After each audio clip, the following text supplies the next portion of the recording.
people! Welcome back to my channel. This is your Mama Sam. Hello mga amigo, amiga, kumare at kumpare. Kamusta kayong lahat? Sana lahat po kayo ay okay at safe ngayong araw na to. At syempre kung ako naman ang tatanungin nyo, nakikita naman ninyo ang beauty ng Mama Sam ninyo. Fresh overload pa rin, di ba? Ganyan talaga kapag umiinom ka ng maraming vitamin C plus kumakain ka ng maraming banana. Dahil sa banana, nakakaloka ngayon ang ganda ng Mama Sam ninyo. Charot! So, yan. So, syempre, happy Saturday sa atin lahat ng bonggang-bongga. Sana lahat kayo ay happy at syempre, cool na cool ang araw ninyo. Syempre, marami tayong hatid na chika ngayon na talaga naman, oh my gosh, magtataas ang kilay ninyo sa mga pag-uusapan natin ngayon ng bonggang-bongga dahil sa mga intriga at chika. Kaya guys, huwag na natin patagalin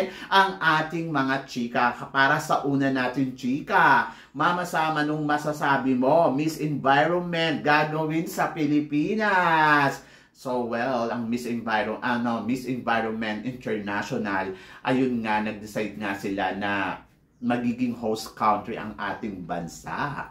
So ako, para sa akin, maganda yan, opportunity na ma-promote nila ang magandang environment sa ating bansa. At maganda yan dahil maganda naman ang Pilipinas at marami tayong pwedeng ipakita sa buong mundo na kung ano ang meron sa atin. So isa din to sa mga para magpa-attract ng tourism sa ating bansa. At the same time, at least maipakita natin kung ano ang merong environment talaga sa Pilipinas para sa makita ng buong mundo, di ba? So yon. So I'm so happy and good luck. Sana mapagplanuhan nila ng maigi, maibigay nila ng tama kung ano ang dapat nilang ipakita at ibigay diyan sa laban na yan. At tignan natin kung ang ating pambato ay aariba nga ba ng bonggang-bongga. So ngayon pa lang, congratulations Philippines dahil mag-host nga tayo ng Miss Environment International 2025. So, I'm so excited. Kaya, laban lang. Diba? Sus ko. Grabe yan. Panalo yan. Pero ito ang mas panalo. Miss Eco International. Stay tuned dahil malapit na nga maganap ang kanilang bakbakan. So, ang tanong ng lahat, Alexi Brooks, syempre, kumuha kaya ng corona ng Miss Eco International ngayong taon na to? Ako naman, wala naman akong duda pagdating kay Alexi, lalo na pagdating sa Comskill, Kudaan, magaling dyan si Alexi. Ako, para sa akin, excited ako at kailangan nating abangan ang magiging laban at suportahan natin ng bonggang-bongga si Alexi Brooks dito sa magiging laban niya sa Miss Eco International. Siyempre, excited tayo dahil last year na nag-first runner-up tayo ng si Chantal Smith ang lumaban. So ngayong taon na to, syempre, inaabangan natin kung tayo na nga ang susungkit ng corona, di ba? So malakas ang pambato natin dyan at suportahan natin siya ng bonggang-bongga. I wish all the best at sana makuuwi ni Alexi Brooks ang corona ng Miss Universe. Kaya sa mga tagahanga ni Alexi, get ready, di ba? So, yan. So, kasi, syempre, ayan na. Magbabakbakan na dito sa Miss Eco International. Alam ko, by March, di ba? So, yon, abangan natin. Malapit na ang pasabog nila. At ito, syempre, pasabog ng Miss Cosmo. Raise age limit to 33. So, parang ginaya nila yung supranational. Well, ang masasabi ko sa kanila, kahit naman hindi sila mag-raise ng age limit, mukha namang matured. Charot. So, yun, ganon. Hindi. Kumbaga, parang maganda yan dahil syempre magkakaroon ng opportunity yung mga girls na, alam mo yon, na may edad na 33 years old na mag-compete, di ba? So, kinabog nila yung supranational kasi ang supranational 32 lang yata or 35, hindi ko alam eh. So, kalimutan ko na. Basta, opportunity sa mga may edad na. Pero kung akong tatanungin ninyo, sana ang pageant ay para sa mga kabataan. I mean, yung mga, wag naman na yung mga over 30s. Parang gusto ko hanggang 28 years old lang. So, totoo lang. Parang sa akin masyado nang may edad yung 31, 32. Parang dapat iba na yung ginagawa, hindi lang pageant, di ba? So, yun. So, ewan ko ha, akin lang yon. But, syempre, iba na ang generation natin ngayon. Iba na ang mundo ngayon. Ngayon ay welcome to everybody. Welcome to the world. Ganon. Kahit sino pwede. Hindi ko alam eh. Siguro kasi nakasanayan ko yung parang dati yung 18 to 25 years old. Eh di sana kung nag-adjust sila ng edad, eh di sana babaan din nila yung edad, pasalihin nila yung mga 15 years old. Charot. So yan.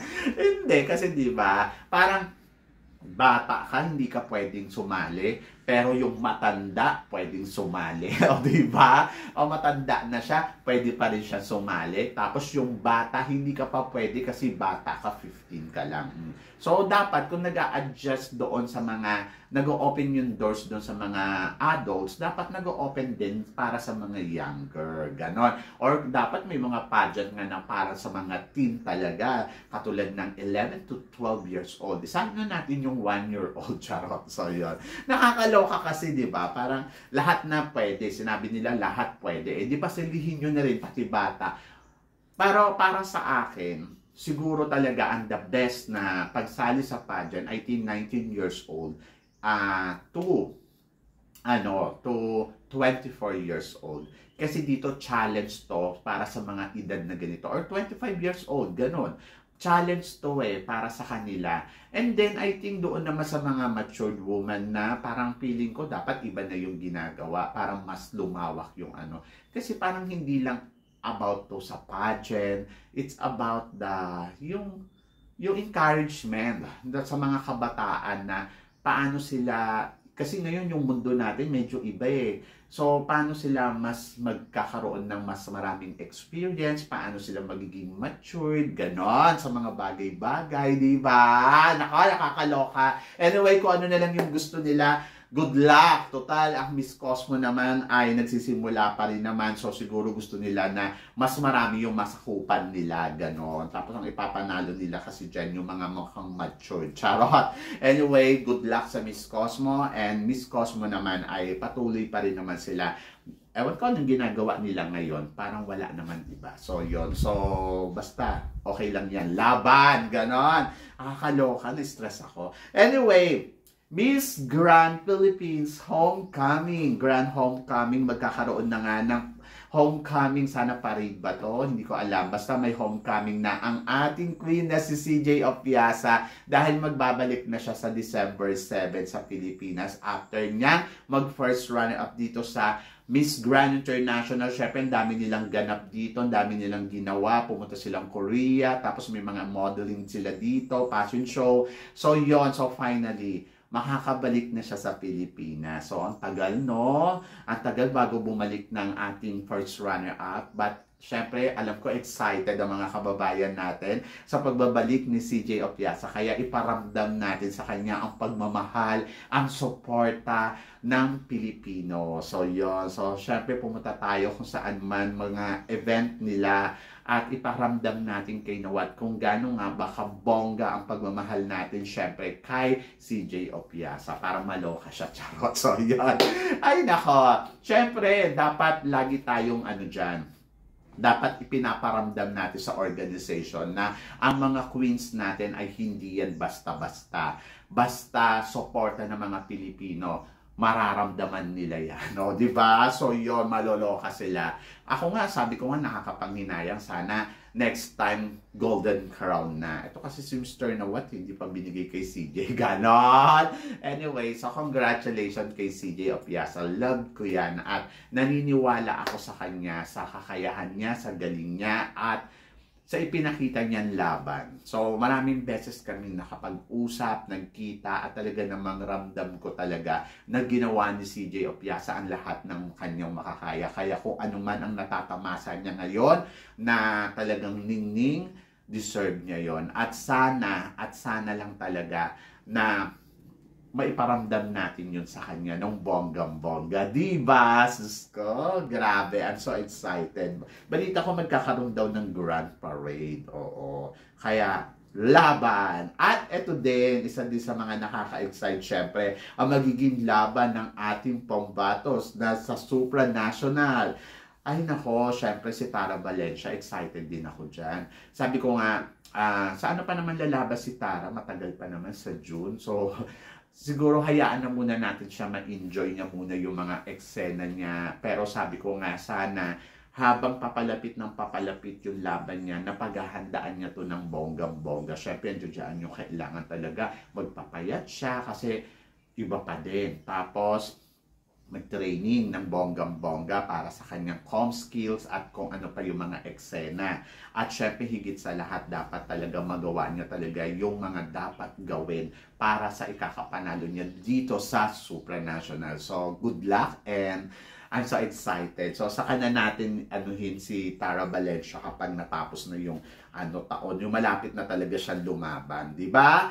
At eto na nga, Diyos ko, nakakaloka. Syempre, after natin manalo ng Miss Universe Asia dito sa Miss Universe, at ito pa, Best National Costume naman ang nakuha natin. O, di ba? Ang bongga-bongga ni Chelsea. Tunay kang panalo. Chelsea manalo. Grabe ha. So, yon. So, syempre nakakaloka dahil iba talaga ang ginawang laban ni Chelsea manalo dito sa Miss Universe. At nakita naman natin na talaga namang nag-shine like a diamond star ang Chelsea manalo dito. At grabe, sobrang saya ko lang dahil ayun nga, nakakaloka.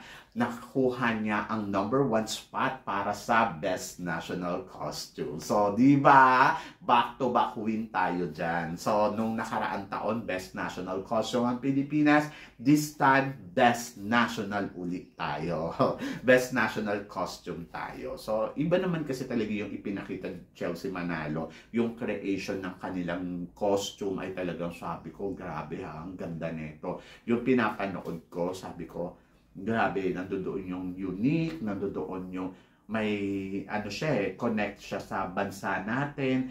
Siyempre yung Muslim, saka yung Kristiyano, pinagsama niya sa isang costume, plus nandoon na sabi ko nga, ay iba to, winner to. So yon, ang ganda ng details ng pagkagawa. Kaya congratulations kay Manny Halasan dahil waging-wagi kayo. Diba? Diyos ko, ang saya.